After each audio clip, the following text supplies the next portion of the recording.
Hi there, this is part 2 of putting the door card back on.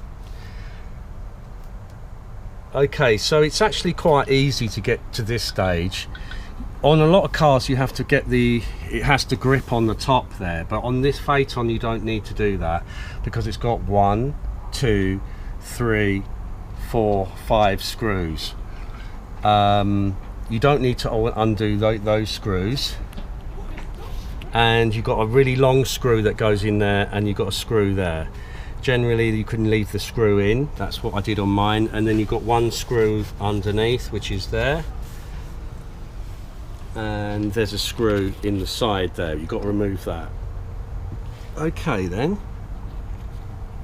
so I'm just about to install this. Now this getting off, it was a few months ago that I removed this, but you have to be really careful with it.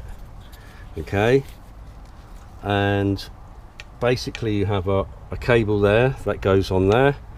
You've got two plugs there, one for the tweeter and one for the light. Okay, and there's a chrome, and you've got this chrome deal there that has to go on. Okay, and when you take the card off, there's a wiring harness that goes onto the motor. It's actually not that crazy, but the hardest bit is gently getting this off without breaking it. All right, that's it for now.